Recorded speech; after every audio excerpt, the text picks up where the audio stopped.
أعوذ بالله من الشيطان الرجيم.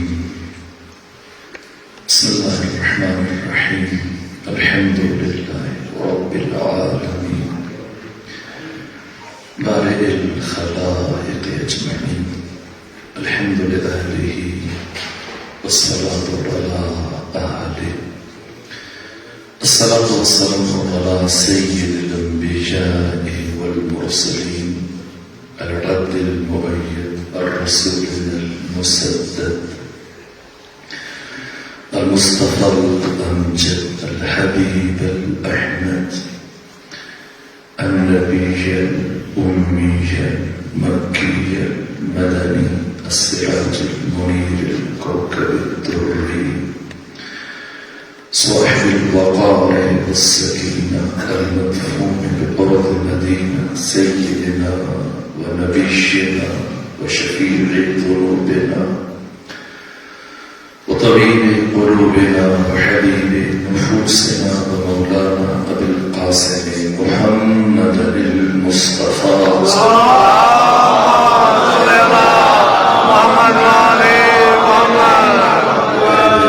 الأطيبين الأطهرين الأنجلين المعصومين المظلومين ورحمة الله على أحبابهم وأصحابهم وشيرتهم ومحبيهم ومواليهم أجمعين ورحمة الله على أعدائهم أجمعين. أما بعد فقد قال حق سبحانه في القرآن. بسم الله الرحمن الرحيم. والشمس وضحاها والقمر إذا تلاها والنهار إذا جلاها والليل إذا يغشاها والسماء وما بناها والأرض وما طحاها ونفس وما سواها فألهمها فجورها وتقواها قد أفلح من زكاها وقد خاب من دساها. صلوات بيجي خبر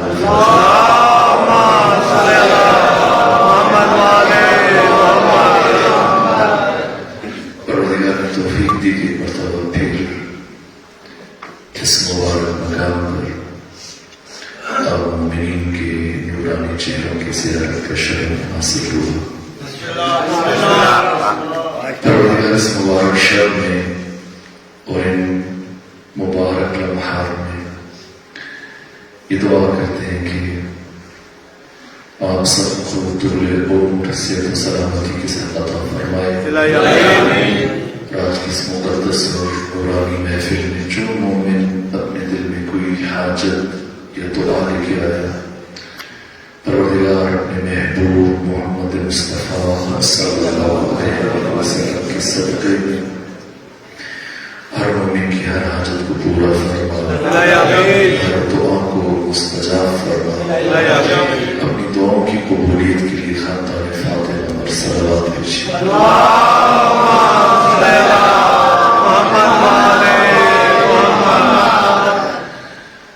میرے عزیزو، قرآن مجید کی کل 114 صورتیں ہیں جن میں سے 70 صورتوں کے اندر اللہ نے کوئی قسم نہیں اٹھائی. باقی 44 صورتوں میں اللہ نے 118 قسمیں اٹھائی. کسی سورہ کے شروع میں اللہ نے ایک قسم اٹھائی جیسے سورہ عصر. بعض صورتوں کے شروع میں 2 قسمیں جیسے سورہ ضحیٰ. کچھ صورتوں کے شروع میں اللہ نے 3 قسمیں اٹھائی جیسے سورہ العادیات. کچھ صورتوں کے شروع میں اللہ نے 4 قسمیں اٹھائی جیسے سورہ مبارکہ 3. کچھ کی شروع میں اللہ نے 5 قسمیں اٹھائی جیسے سورہ مبارکہ فجر،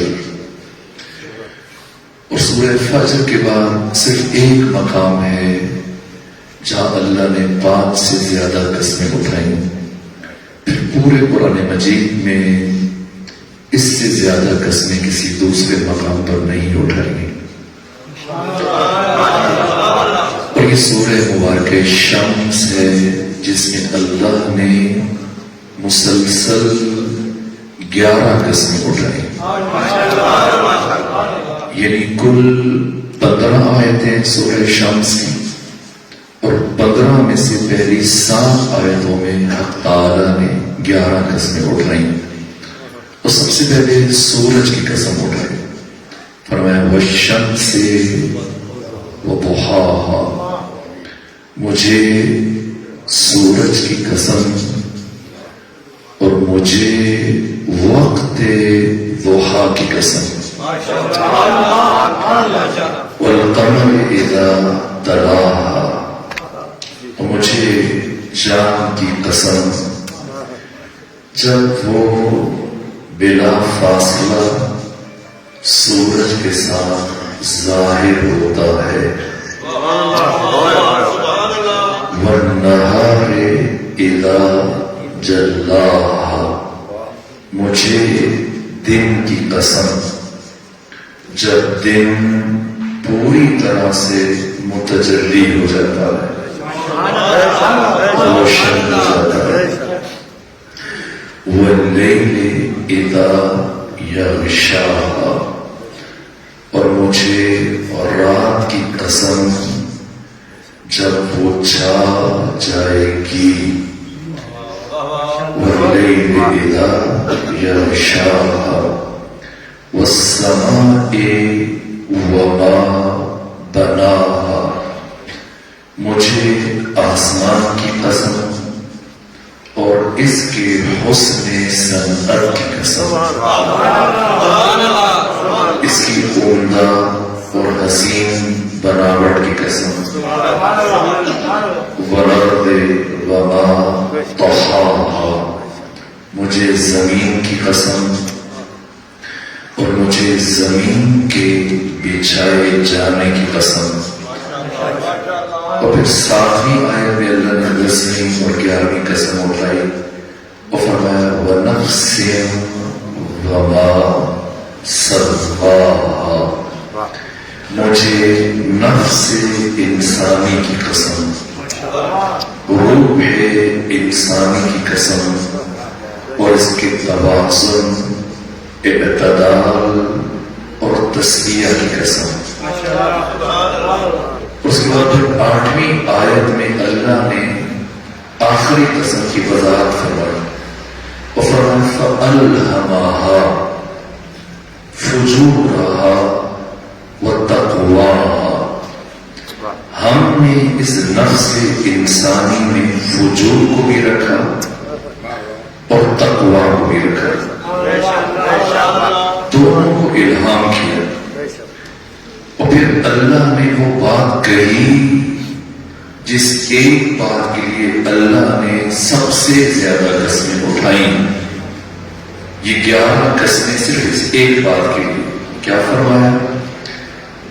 قد افلح من زکاہا، کامیاب ہوا وہ جس نے اپنے نفس کو پاک کر دیا، وقد خاب من دساہا، اور برباد ہو گیا وہ جس نے خود کو گناہوں میں غرق کر لیا. انسان کی کامیابی کو پروردگار نے اتنی قسمیں اٹھانے کے بعد جو بیان کیا، کون ہے کامیاب؟ جس نے خود کو پاک کیا، جس نے خود کا تزکیہ کیا، من زکاہا. اور پہلی قسم کون سی ہے؟ سورج کی.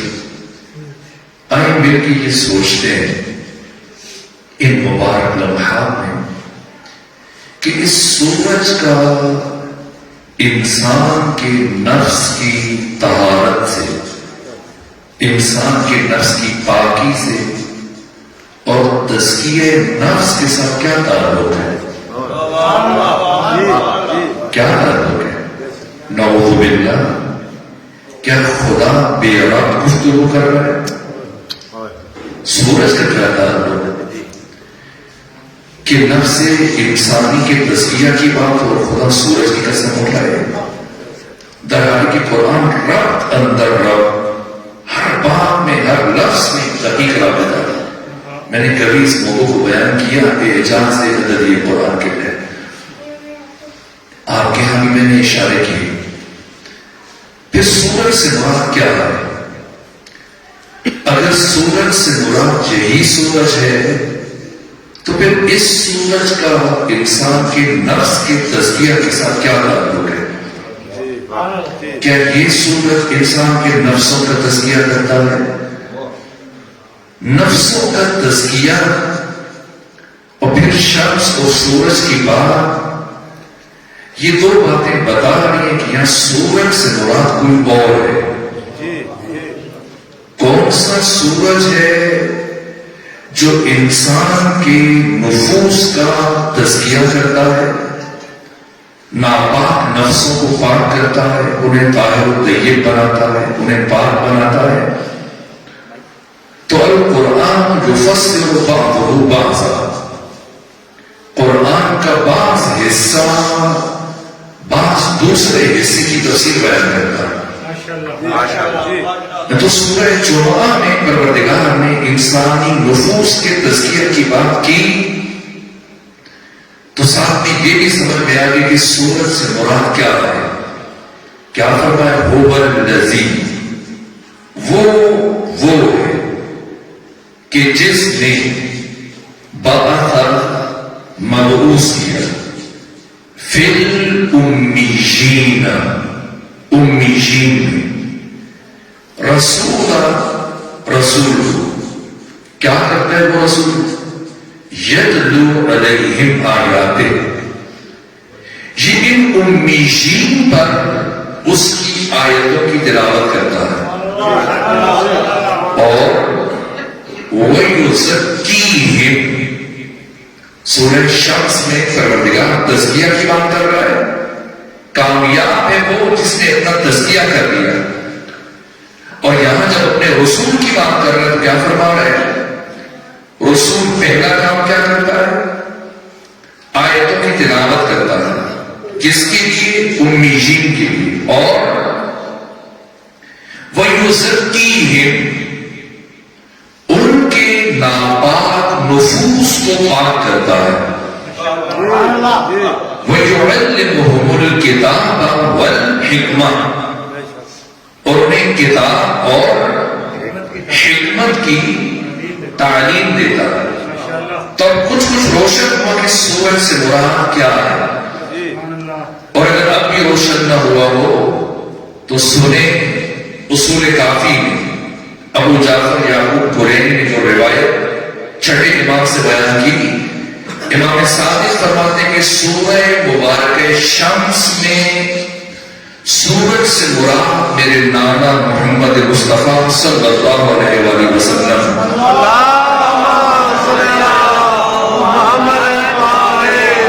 والشمس وضحاہا، یعنی مجھے ذات مصطفیٰ کی قسم، وضحاہا، اور مجھے ذات مصطفیٰ کے نور کی تجلی کی قسم۔ اچھا، نور ظاہر ہوتا ہے تو اس کیفیت کو کیا کہا جاتا ہے؟ دیکھیے ہمارے یہاں کچھ لفظ استعمال کیے جاتے ہیں، بس مشکل باتیں چھوڑو اور بہت قریب آ کے بات ہے۔ آپ نے کبھی فوارے کو دیکھا ہے؟ فوارہ جب پانی اس کے اندر بھر جاتا ہے پھر وہ رفتہ رفتہ باہر کو نکلتا ہے۔ یہ پانی نکلنے کی کیفیت کو دیکھیے تاکہ میری بات آپ تک پہنچ جائے۔ یہ جمال کسے کہتے ہیں؟ جسے سورہ شمس کی دوسری قسم میں پروردگار بیان کر رہا ہے کہ جب دن پوری طرح سے متجلی ہوتا ہے، اس سے پہلے وضحا، وقت ضحا۔ یہ ضحا کون سا وقت ہے؟ ایک وقت طلوع ہے، ایک وقت غروب ہے، ایک وقت زوال. پروردگار نے نہ وقت طلوع کی قسم اٹھائی، نہ وقت غروب کی، نہ وقت زوال کی. اس لیے کہ طلوع کے وقت سورج کی روشنی پھیل رہی ہوتی ہے تدریجاً، اور غروب کے وقت سورج کی روشنی سمٹ رہی ہوتی ہے. اور زوال کا وقت وہ ہوتا ہے کہ جب سورج کی روشنی میں کمی کا آغاز ہوتا ہے. وقت زوال سے کچھ پہلے یہ ہے وقت ضحیٰ، جب سورج کی روشنی پوری طرح سفید زمین کو اپنے قبضے میں لے لیتی ہے اور پوری زمین پوری طرح سے روشن ہو جاتی ہے. جب سورج کی روشنی اور سورج کا نور سفید زمین کو اپنے حصار میں لے لیتا ہے، یہ وقت ضحیٰ ہے. یعنی جب سورج کا کمال پوری طرح سے ظاہر ہو جاتا ہے. اگر بات پہنچی ہو تو میں شیخ سعدی کے اسی شعر سے اپنی گفتگو کا آغاز کر رہا ہوں، جو ختمی مطلب کی بارگاہ میں انہوں نے نذرانہ عقیدت پیش کیا. کیا کہا؟ یا صاحب جمال. مجھے لگتا ہے شیخ سعدی سورہ مبارکہ شمس کی تفسیر بیان کر رہے ہیں. اے صاحب جمال، یہ جمال کیا ہے یہ عرض کرنا چاہ رہا ہوں. سورہ شمس میں پروردگار جمال مصطفیٰ کو بیان کر رہا ہے. جمال کسے کہتے ہیں؟ میں نے کہا آپ سے کہا کہ آپ فوارے کی اس تشبیہ کو ذرا ذہن میں لائیں. جب فوارے سے پانی باہر پھوٹ کے نکل رہا ہوتا ہے، یہ نکلنے کی کیفیت. جمال کسے کہتے ہیں؟ جمال کہتے ہیں جب انسانی کمالات اپنی انتہائی حد کو چھوتے اور اپنی انتہائی حد تک پہنچنے کے بعد جب ظاہر ہونے لگتے ہیں تو کمالات کے ظہور کی کیفیت کو جمال کہا جاتا ہے. اور اس کائنات میں ہم جس کا مرضی نام رکھتے ہیں جمال، لیکن صاحب جمال کون ہے؟ شیخ سعدی کو بس ایک ہستی نظر آئی، کون؟ محمد مصطفیٰ. اس لیے کہا یا صاحب الجمال، اے صاحب جمال. یعنی اے وہ ذات کہ جس ذات میں ساری فضیلتیں اور سارے کمالات اپنی انتہائی حد پر پہنچنے کے بعد ظاہر ہوئے، اور انسان فطری اعتبار سے کمال کا عاشق ہے. محبت ہمیشہ کمال سے ہوتی ہے، عشق ہمیشہ کمال سے ہوتا ہے. اور جو کمال کے بغیر کسی کو محبت ہو جائے اسے محبت نہیں ہے. نہ اس میں دوام ہے، نہ اس میں تسلسل ہے، نہ اس میں پائیداری ہے. جو محبت ظاہر سے شروع ہوتی ہے وہ ظاہر پہ ختم ہو جاتی ہے. لیکن عشق کو فنا نہیں ہے، عشق ابدی ہے، عشق سرمدی ہے، عشق لازوال ہے، عشق لافانی ہے، عشق ہمگیر ہے، عشق یونیورسل ہے، عشق ناتمام ہے. اور عشق ہمیشہ کمال سے ہوتا ہے، اور جو کمال سے نہ ہو وہ صرف عشق نہیں ہے. ہمارے ہندوستان کے دوست ہیں کینیڈا میں ہوتے ہیں عالم دین، وہ فرماتے ہیں میرے پاس ایک لڑکا ہے، وہ لڑکی میرے دوست کی بیٹی تھی، اس کے بعد کا انتقال ہو چکا تھا. وہ آئی ایک جوان کے ساتھ، وہ کہا مولانا صاحب ہمارا نکاح پڑھا دیجیے. تو میں نے اس لڑکی سے سوال کیا کہ آپ کیوں شادی کرنا چاہتے ہو اس جوان کے ساتھ؟ زندگی کا اتنا بڑا فیصلہ کس بنیاد پہ کیا، کیا دیکھا تم نے؟ تو اس نے کہا مولانا اس جوان کی اسمائل بہت خوبصورت ہے، جب یہ مسکراتے ہیں تو اس کے دانت بہت اچھے لگتے ہیں مجھے. خیر ان کی خواہش نے میں نکاح پڑھا دیا.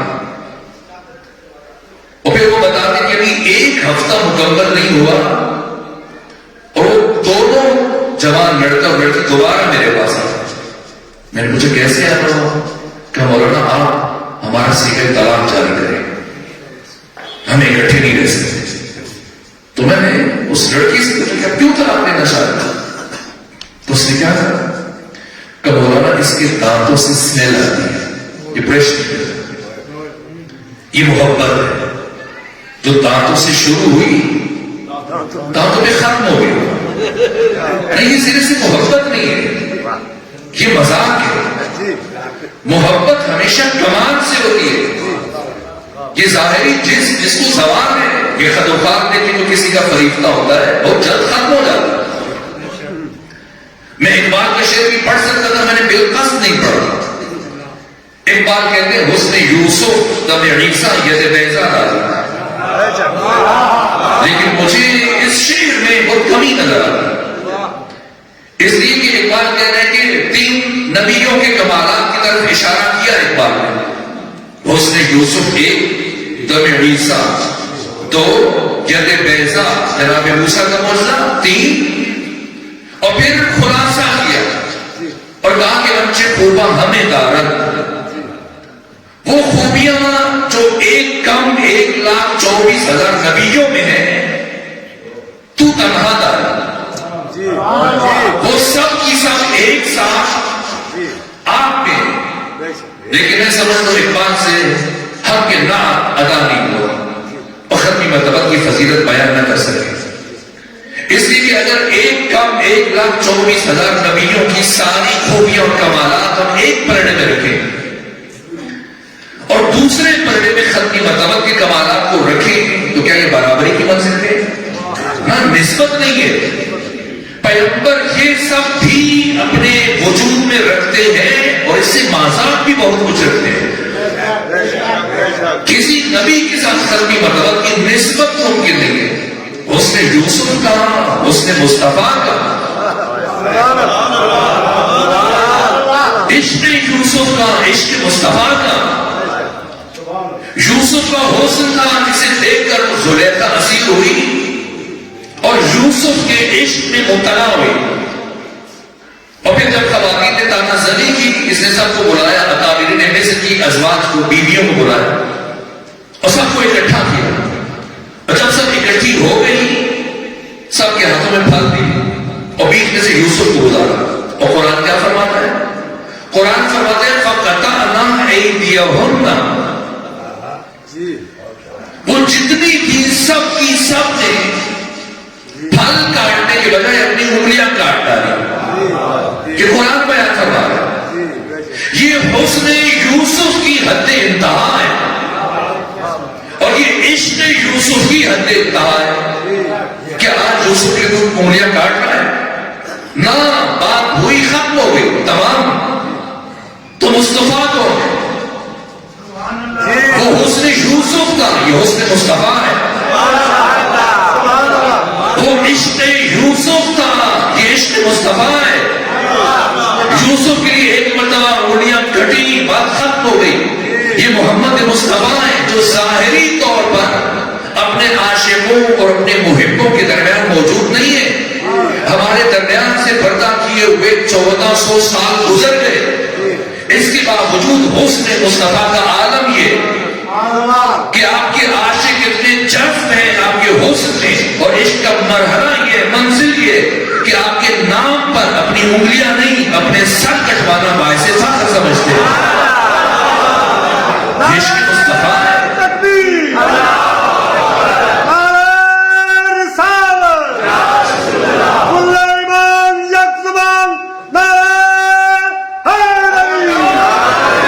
یہ جمال مصطفیٰ ہے، لیکن یہ جمال ان آنکھوں سے نہیں دیکھا جا سکتا جو میں نے ظاہر کی مثال دی، نا، ظاہر میں دوام نہیں ہے، جو محبت ظاہر سے شروع ہوتی ہے وہ ظاہر پہ آگے ختم ہو جاتی ہے۔ عشق مصطفیٰ کے دوام اور تسلسل کا راز کیا ہے؟ کیوں عشق مصطفیٰ ابدی ہے؟ اس لیے کہ عشق ہمیشہ کمال سے ہوتا ہے، اور کمالات کے ظہور کی کیفیت کو جمال کہا جاتا ہے، اور یہ جمال صرف اور صرف عقل کے ذریعے سے قابل رؤیت ہے۔ یہ بات تھوڑی سی مشکل ہے، اگر کوئی کمال مصطفیٰ دیکھنا چاہتا ہے، یہ بات پیچیدہ ہے اور کیوں کر رہا ہوں ابھی عرض کروں۔ جمال مصطفیٰ کا مشاہدہ ان آنکھوں سے ممکن نہیں ہے۔ حسن یوسف انہی آنکھوں سے مشاہدہ ہوا، لیکن کمال مصطفیٰ اور جمال مصطفیٰ وہ ہیتہ دین سے خارج ہے اور ہیتہ بصر سے مابرا ہے۔ اس لیے کہ ان آنکھوں سے ہم کیا کیا دیکھ سکتے ہیں؟ ایک جملہ ہے ناج البلاغہ جو شاگرد مصطفیٰ باب مدینۃ العلم، بعض لوگوں کی عقل ان کی آنکھوں میں اور بعض لوگوں کی آنکھیں ان کی عقل میں، انسانی معاشرے کو علی نے یہ جملہ کہہ کے 2 حصوں میں تقسیم کر دیا۔ کچھ وہ ہیں جو ہر چیز کو انہی ظاہری آنکھوں سے دیکھتے ہیں، اور کچھ وہ ہیں جو ہر چیز کو عقل کی نگاہ سے دیکھتے ہیں۔ تو سمجھنا چاہیے کہ ان آنکھوں سے ہم کیا کیا دیکھ سکتے ہیں۔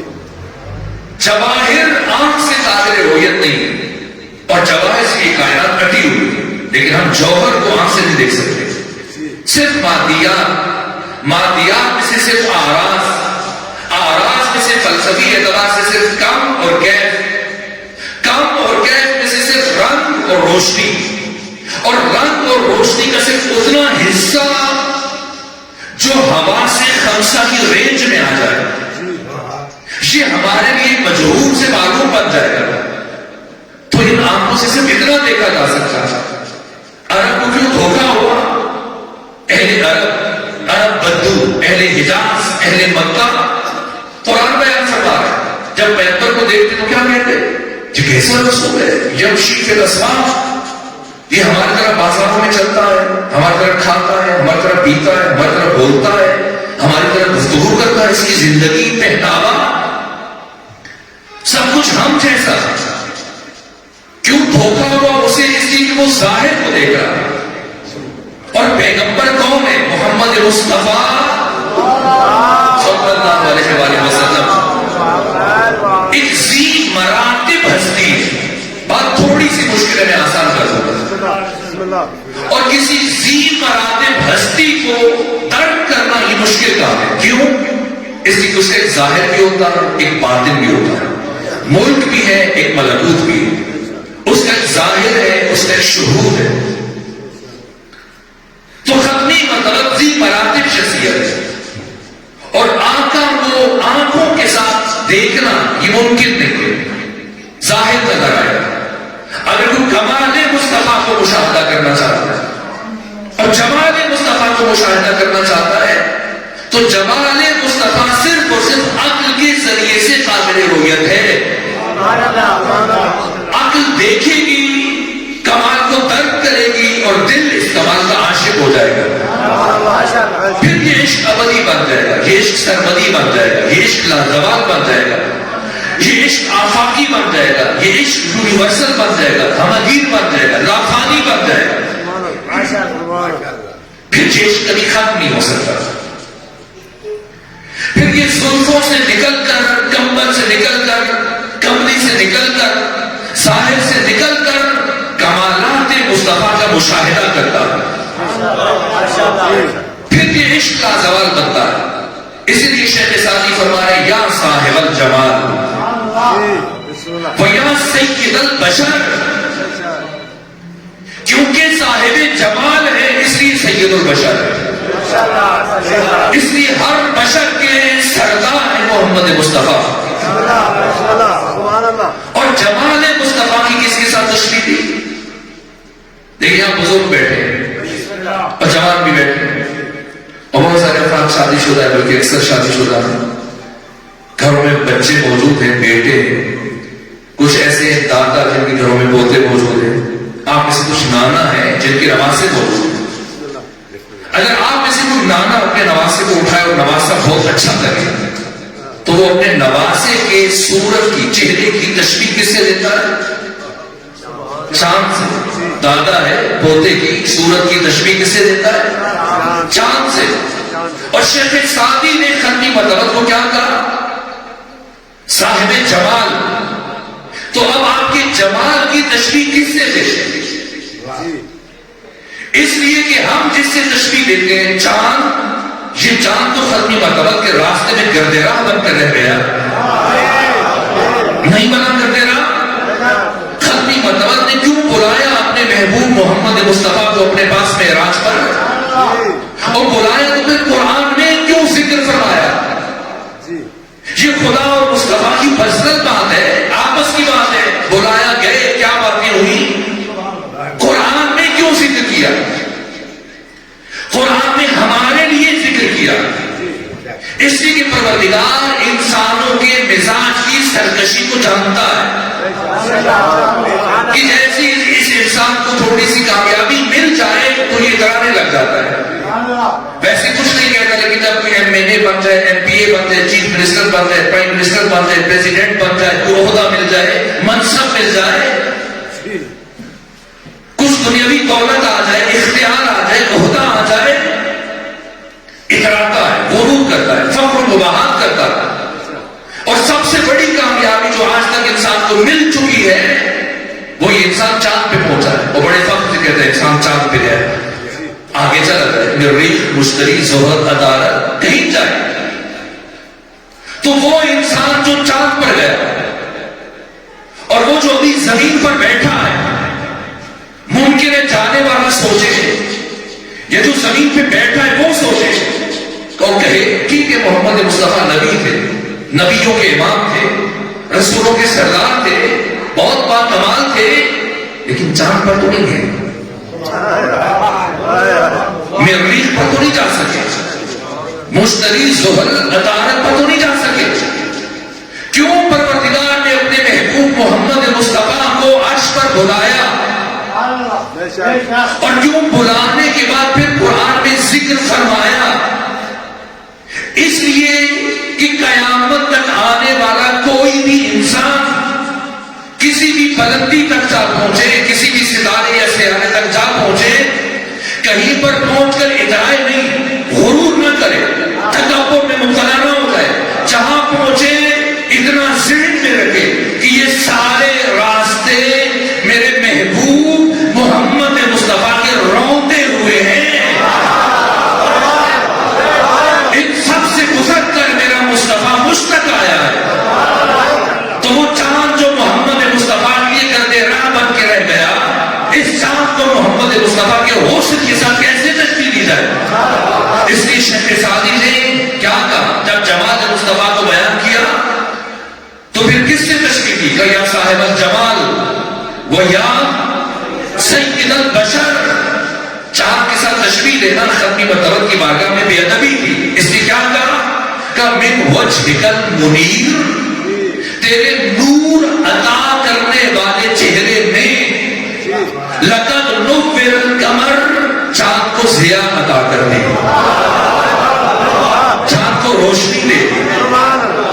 لا يمكن الثناء كما كان حقه، ممکن ہے کہ کوئی بھی انسان تیری ثنا کا حق ادا کر سکے. اس لیے کہہ رہے ہیں شیخ صاحب بارش خدا بزرگ تو ہی قصہ مختصر. اگر خدا کے بعد کوئی ہے تو بس مصطفیٰ ہے.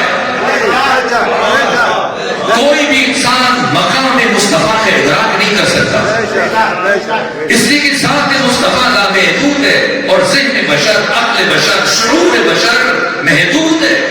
اور اگر مصطفیٰ ذہن انسان میں آ جائے، بشر کی سمجھ میں آ جائے، پھر وہ مصطفیٰ نہیں ہے. اس لیے کہ کبھی بھی ایک لامحدود ذات محدود ذہن میں سما نہیں سکتی ہے. تو کون حمد کرے، کون آپ کی نعت بیان کرے، کون توصیف کرے، کون تعریف کرے، کون تمجید کرے؟ خدا نے یہ کام کسی انسان کے سپرد نہیں کیا، بلکہ خود پروردگار نے اپنے مصطفیٰ کی توصیف میں قرآن کو اتارا. اور یہ قرآن تعارف ہے ذات مصطفیٰ کا. یعنی جب نسخہ ایک ہے، حقیقت ایک ہے، اس کے نسخے دو ہیں. علم خدا جب لفظوں میں ڈھلا تو قرآن بنا، اور جب پیکر میں ڈھلا تو محمد مصطفیٰ بن گئے. اگر محمد مصطفیٰ کتابوں میں آتے تو نام قرآن ہوتا، اور اگر قرآن انسانوں میں آ جائے تو نام مصطفیٰ ہوگا. اسی لیے مرحوم افسر عباس زیدی نے ایک خوبصورت قطعہ تحریر کیا. وہ فرماتے تھے کہ آپ بھی قرآن کی تلاوت کرتے ہیں، پڑھتے ہیں قرآن، کھولتے ہیں قرآن، اپنے سامنے رکھتے ہیں. اب ذرا سا چشمے تخیل کو لے کے چلے کہ جب خود ذات جس پر قرآن ہوگا، ختمی مرتبہ جب قرآن پڑھتے ہوں گے تو کیا کیفیت ہوگی؟ اس کیفیت کو مرحوم افسر عباس زیدی نے بیان کرنے کی کوشش کی. وہ کہتے ہیں کہ رخ ان کا مقابل کی طرف بڑھتا تھا. رخ ان کا مقابل کی طرف بڑھتا تھا اور جوش عقیدت کا اسے چڑھتا تھا. اور جب سامنے آتا تھا نبی کے قرآن معلوم نہیں کون کسے پڑھتا تھا.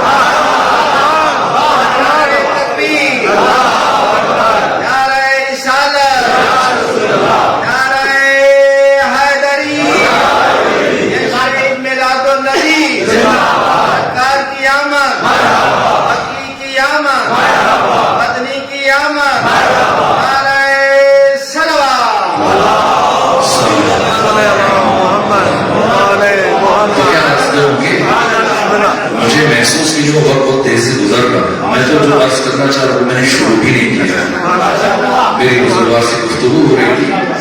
وہ ایک بات کہہ رہے تھے کہ مجھ سے سوال کر رہے تھے کچھ دیر پہلے. ہمارے ایک دوست تشریف فرما ہے.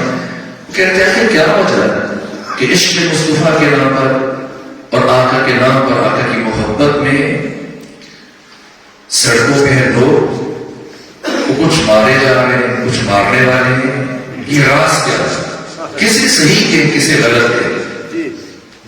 تمہیں عرض کر رہا ہوں کی خدمت میں جو بات میں کہہ رہا ہوں. لیکن عشق ہمیشہ کمال سے ہوتا ہے. عشق ہمیشہ صفات سے ہوتا ہے. تو لازم ہے کہ ہم ختمی مرتبہ کی زلفوں سے کمبل سے اور کملی سے ذرا آگے بڑھیں اور اخلاق مصطفیٰ اور کردار مصطفیٰ اور سیرت مصطفیٰ اور سنت مصطفیٰ بیان کریں جو حقیقی جمال ہے آقا. دیکھیے قبلہ فدا حسین صاحب نے بہت خوبصورت محفل کا اہتمام کیا اور آپ سب ان کے ساتھ شامل ہیں منتظمین. واقع اس مسجد میں آ کے بھی خوشی ہو جو نظم و ضبط ہے جو صفائی اور اہتمام اور انصراف اور ایک روحانیت یہ خلوص اور آپ سب کی محنتوں کا نتیجہ. ہمارے درمیان پورے ضلع کے میلاد القرآن کی پوری تنظیم آئی ہوئی ہے. اہل سنت بھی ساتھ پرورده اہل سنت ہم سب سے بڑے ہیں. سب تو میں خود کو مانتا ہوں. اور آیت اللہ رضوان آقا سیستانی فرماتے کہ برادران اہل تسنن ہمارا نفس ہماری جان خدا ایسا نہیں کہ یہ نفس جس مسند پہ بیٹھے ہیں جس ممبر پہ بیٹھے ہیں ممکن نہیں کہ ذرہ برابر مبارک نہ. ہماری آنکھوں کی ٹھنڈک ہمارے دل کا لوگ ہیں. خود جس شخصیت کی نمائندے ان کی بہت خدمات ہیں. میں ان کی کتاب کو 2 مرتبہ دیکھا کہ پاکستان میں تفرقہ بازی کا خاتمہ کیوں کر ممکن ہے. وہ واقع جو انہوں نے منشور دیا وہ آپ کے ساتھ تحصیل ہے. وہ اس پہ غور کریں. اور میں بھی یہ ایک بات عرض کرنا چاہتا ہوں آپ کی زحمتوں کو تمام کرنا چاہتا ہوں کہ آخر آقا ہمیں کیسا دیکھنا چاہتا ہے. جب یہ میلاد کا حسین اہتمام کیا آپ نے اپنے گھروں میں بچوں کی برتھ ڈے مناتے ہیں کیک بھی کاٹتے ہیں لیکن کیا صرف کیک کاٹتے ہیں اور پھر ان بچوں کو رخصت کر دیتے ہیں نہ کچھ تحفہ بھی پیش کرتے ہیں. ہمت ایک بڑا خالی ہاتھ بچے کے سامنے چلا جائے. تو آقا کا جو میلاد منانے کے سب جمع ہوئے تو خالی ہاتھ آقا کی بارگاہ میں پیش ہونے کی بے ادبی ہے. کچھ پیش ہونا چاہیے. تو کیا پیش کرے؟ یہ کائنات جن کی جوتیوں کے سلسلے وجود میں آئی جو لولا کلمہ خلقت الافلاق کے مصداق ہیں تو کائنات کی کون سی چیز اس لائق ہے کہ جسے بارگاہ میں ختمی مرتبہ پیش کیا جا سکے؟ کچھ چیز جسکی نظر نہیں آتی. تو بہتر نہیں کہ خود آقا سے پوچھیں کہ آپ کو کیا پسند ہے تاکہ آپ کی یہ مشاق شمع رسالت کے پروانے آپ سے محبت کرنے والے آپ کے محب اور عاشق یہ میلاد کی شکل وہی ہدیہ آپ کی خدمت پیش کر دیں. تو اگر آپ چاہیں تو میں 2 سے 3 باتیں جتنا وقت بچا ہے آقا کی پسند آپ کے سامنے عرض کر دینا چاہتا ہوں کہ کون سی چیز ہے جو آقا سب سے زیادہ پسند فرماتا ہے. سب سے پہلے مرحلے میں آقا ختمی مرتبہ امام الانبیاء سید الرسل اپنی امت کو باشعور دیکھنا چاہتے ہیں آگاہ دیکھنا چاہتے ہیں عالم دیکھنا چاہتے ہیں. برادران اہل تسنن کی نمائندگی موجود ہے وہ بھی تائید فرمائیں گے. میں سنی شیخ کتاب کو دیکھ کر یہ بات عرض کر رہا ہوں میں نے ان سیاح ستہ کا بخاری، مسلم، ترمذی، ابن ماجہ، ابو داؤد، ان سب کا دورہ ان کو بھی پڑھا ہے، کافی استفسار ملاحظۃ الفقیہ میں نے، اور میری زیادہ جو رفاقت و برادر ہے تسنن کے علماء، ان کی کتابوں میں نگاہ رکھتے ہوئے اکثر، اور جتنی بھی آپ روایتیں بیان کروں گا فریقین کی کتابوں کو مد نظر رکھتے ہوئے اکثر آقا ختمی مرتبہ مسجد نبی میں داخل ہوئے، کیا دیکھا؟ ایک گروہ ہے جو نماز پڑھ رہا ہے، نوافل پڑھ رہا ہے، دعائیں مانگ رہا ہے، تسبیح پڑھ رہا ہے، اور دوسرا گروہ دائرہ بنا کر علمی گفتگو میں مصروف ہے، علمی مسائل پر بحث کر رہا ہے۔ دونوں کو دیکھا، تبسم فرمایا۔ ابن حجر اسقلانی نے فتح الباری شرح ہے صحیح بخاری کی یہ واقعہ ذکر کیا، یہ حدیث بیان کی۔ علامہ نے لکھا ادھر ہماری کتب موجود ہے، پیغمبر داخل ہوئے، تبسم فرمایا، مسکرائے اور فرمایا دونوں خیر پر، دونوں اچھے کام میں مصروف ہیں، لیکن میں پہلے گروہ میں نہیں بیٹھوں گا بلکہ دوسرے گروہ میں بیٹھوں گا۔ کیوں؟ اس لیے کہ مجھے لوگوں کو عالم بنانے کے لیے بھیجا گیا، مجھے لوگوں کو باشعور بنانے کے لیے بھیجا گیا۔ اتنی اہمیت ختمی مرتبہ کی نگاہ میں علم کی، فرماتے کہ عالم کی صحبت میں ایک گھڑی کا بیٹھنا عابد کی 70 سال کی عبادت سے افضل ہے۔ ہمیں 20 واقعات سے گریز کرتے ہوئے اگلی منزل کی طرف آپ کو لے کے بڑھو۔ پہلی بات، آقا ہمیں باشعور دیکھنا چاہتے ہیں، عالم دیکھنا چاہتے ہیں، آگاہ دیکھنا چاہتے ہیں۔ دوسری بات، آقا ختمی مرتبہ ہمیں عاقل دیکھنا چاہتے ہیں، اور عجیب حدیث عرض کرتا ہے لیکن پوری ذمہ داری سے، فریقین کی کتاب موجود ہے، فرماتے ہیں خدا نہ کرے، خدا نہ کرے کسی انسان کا علم اس کی عقل سے زیادہ ہو جائے۔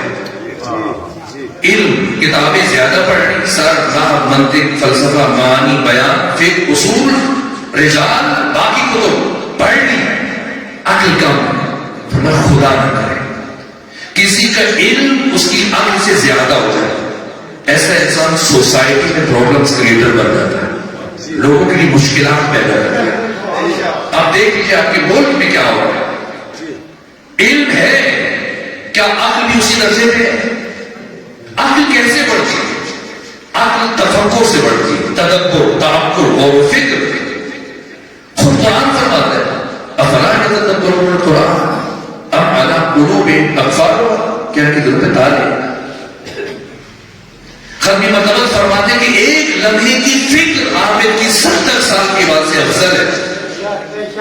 ہمارے قرآن پڑھا جاتا ہے، کثرت سے پڑھا جاتا ہے، اور لوگوں کو کھول کر خواہش ہوتی ہے، کوشش ہوتی ہے، جیسے کہ مبارک رمضان میں آتا ہے، کوشش کرتے ہیں کہ اس مہینے میں ہم 3 مرتبہ قرآن ختم کریں، 4 مرتبہ، 5 مرتبہ، اور مسلمان لگے ہوئے ہیں دھڑاکڑ قرآن پڑھ۔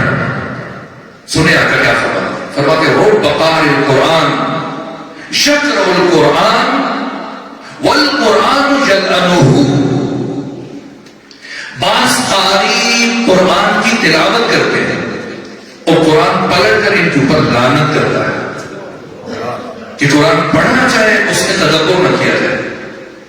مدینے کے آخری سالوں میں مسلمان تیزی سے افراد مسلمان ہو گئے، جو جواب آیا آقا کی بارگاہ میں، عرض کیا آقا میں آپ کے اخلاق سے اور آپ کی سیرت اور کردار سے متاثر ہو کر میں نے کلمہ پڑھ لیا، لیکن میں اسلام کی تعلیمات سے بے خبر ہوں، آپ مجھے تعلیم دیجیے، اسلام کے معارف سکھائیے۔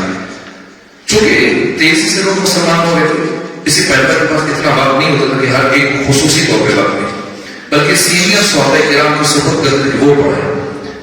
تو اس نو مسلم جوان کو سپورٹ کیا اپنے عزیز صحابی حضرت عبداللہ بن مسعود رضی اللہ تعالیٰ عنہ کے، اور کہا کہ آپ نے دین پڑھا، اور 3-4 دن گزرنے کے بعد ختمی مرتبہ نے عبداللہ کے سامنے ہوا، پوچھا عبداللہ سنائیے آپ کا نیا شاگرد کیسا جا رہا ہے؟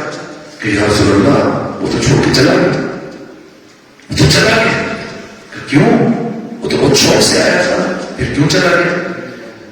کیا ہوا؟ کہ وہ پہلے دن جب میرے پاس آیا تو میں نے سوچا کہ جتنا قرآن نازل ہو چکا جو میرے حافظے میں ہے تو اس میں سے میں نے ایک آیت منتخب کی، فَمَن يَعْمَلْ مِثْقَالَ ذَرَّةٍ خیر یرا ومن یعمل مثقال ذرۃ شر یرا. جو انسان ذرہ برابر اچھائی کرے گا اس کا اثر اسی دنیا میں دیکھے گا، اور جو شخص اپنی زندگی میں ذرہ برابر برائی کرے گا اس کا ثمرہ اور نتیجہ اسی دنیا میں دیکھے گا. یہی آیت میں نے پڑھا اور جو جانتا تھا اس سے متعلق بتایا. اور دوسرے دن جب وہ آیا تو میں نے کہا پچھلا سبق سنائیں تاکہ آگے پڑھو. تو اس نے کہا پچھلا سن لے لیکن میں نے آگے نہیں پڑھا. میں نے پوچھا کیوں، کیا وجہ ہے؟ کہ کل میں آپ سے پڑھ کے گیا یہ آیت اور رات بھر اس میں تدبر کرتا سوچتا، اور میں اس نتیجے پہ پہنچا کہ اس ایک آیت میں اتنی وسعت ہے کہ اگر میں چاہوں تو اپنی ساری زندگی اس ایک آیت کے سائے میں گزار سکتا ہوں. پیغمبر نے یہ سنا آنکھیں نم ہو گئی. فرمایا اس خدا کی قسم جس نے مجھے رسالت کے لیے منتخب کیا اس زبان میں صحیح ہے. ایسا ہی ضروری نہیں کہ ہم آنکھیں بند کر کے دھڑا دھڑ پڑھتے چلے جائیں اور تدبر نہ کریں. نہ، اللہ ہم سے یہ نہیں چاہتا. ختمی مرتبہ یہ نہیں چاہتا کہ آنکھیں بند کر کے پورا قرآن پڑھ رہے ہیں اور وہیں پہ کھڑے ہوں جہاں پہلے کھڑے تھے. نہ، پیغمبر کی چاہتے کہ ایک آیت آنکھیں کھول کے پڑھ رہے ہیں ہماری زندگی بدل جائے گی. دو باتیں ہمیں دیکھیں وقت بہت تیزی سے گزر رہے ہیں، چند لمحے باقی ہیں، میں اپنے وقت پہ گفتگو ختم کر دوں گا. آقا ہمیں باشعور دیکھنا چاہتے ہیں. دوسری بات ختمی مرتبہ ہمیں عاقل دیکھنا چاہتے ہیں. تیسری بات ختمی مرتبہ ہمیں بااخلاق دیکھنا چاہتے ہیں. سنے کی حدیث ذمہ دار افراد کی موجودگی میں حدیث آپ کے سپورٹ کر رہا ہوں اور عجیب حدیث کنز الاموال کی آخری جلدوں کی حدیث میں نے مشاہدہ کی، باقی کتابوں میں بھی ہے. آقا فرماتے کہ میں خوش اخلاق کافر کو بد اخلاق مسلمان پر ترجیح دیتا ہوں.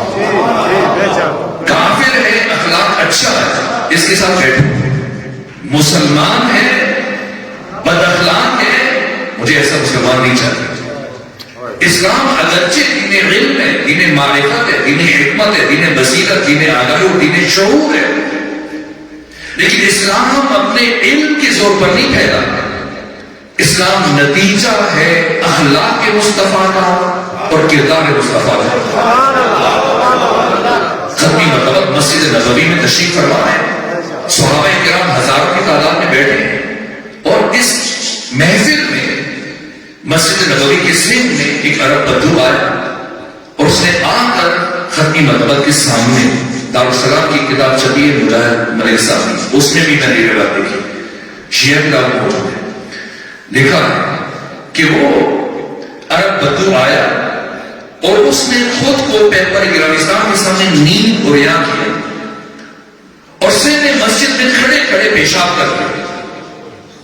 اب مسجد کو آپ کے سامنے تھوک دے آپ برداشت نہیں کر پائیں گے، ہاتھ نہ اٹھائے کم سے کم پکڑ کے باہر نکال. لیکن اتنی بڑی گستاخی اور جسارت کی، صحابہ کرام کی آنکھیں غصے سے سوکھ ہو گئی. آوازیں بلند، یا رسول اللہ اجازت دیجیے ہم اس گستاخ کا سر تن سے جدا کر دو. فرمایا نہ، تم خاموش ہو. اس کا جواب میں خود دوں گا. پھر اٹھے آ کر فرمایا ابو ذر جاؤ پانی کا کوزہ بھر کے لاؤ. ابو ذر گئے، پانی کا کوزہ بھر کے لائے. ختمی مرتبہ نے وہ کوزہ اپنے ہاتھ میں لیا اور پھر اس جگہ کو اپنے ہاتھوں سے پاک کیا اور وہ عرب بدو حیران پریشان سرگردان ٹکٹکی باندھے مسلسل دیکھتا رہا کہ ایسے بھی ہو سکتا ہے. اور بالآخر آنکھیں چھلک گئی، آنکھوں سے اشک جاری ہوئے، آگے بڑھا، ختمی مرتبہ کے قدموں پہ گر پڑا اور دست عزت چھوڑ دی. کہا آقا مجھے معاف کر دیجیے، آج واقعاً مجھے یقین ہو گیا کہ آپ اللہ کے نبی، اس لیے کہ سوائے اللہ کے بھیجے ہوئے کے کسی انسان کا اخلاق اتنا بلند نہیں ہو سکتا. میرے ختمی مرتبہ ہمیں با اخلاق دیکھنا چاہتے ہیں.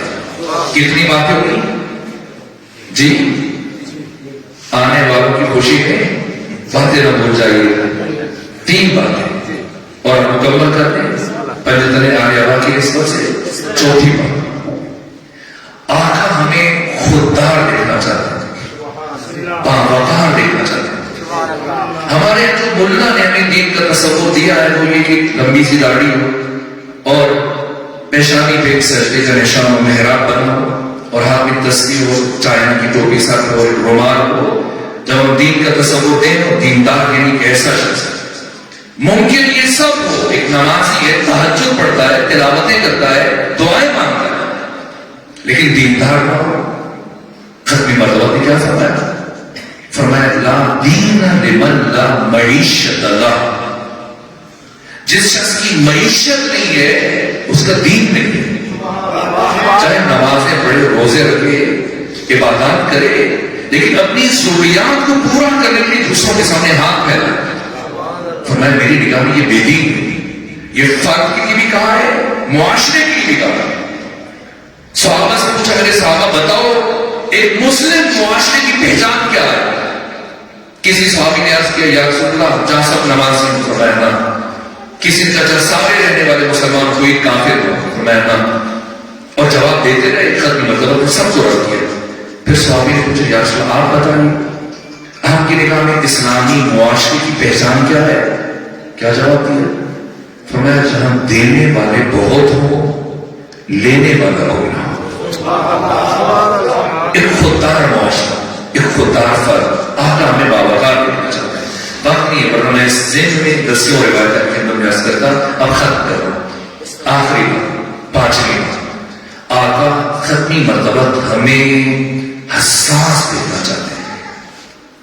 اپنے بارے میں ہر ایک حساس ہے. میری نیند کیوں خراب کر دی، میرا آرام خراب کر دیا، میری طرف ایسے کیوں دیکھا، میرے ساتھ جو بات کیوں کی. نہ، دوسروں کے لیے حساس، دوسروں کے سینسٹیو.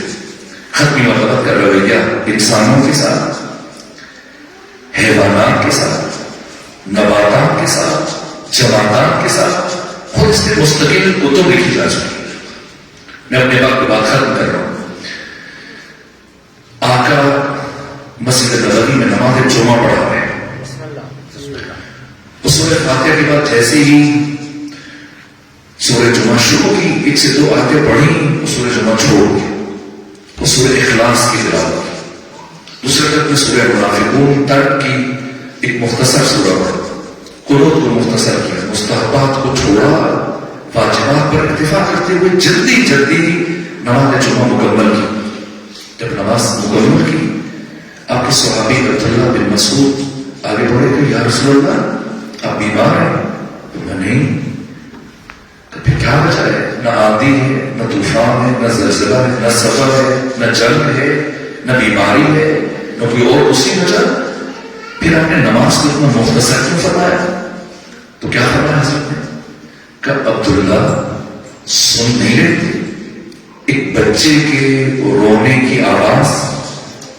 اب مسلمان زیادہ غیرت مند ہے، خواتین کو نماز کی مسجد نہیں لے جاتا، لیکن صدر اسلام میں عہد رسول میں خواتین بھی مسجد میں نماز جمعہ ادا کرنے کی آتی تھی.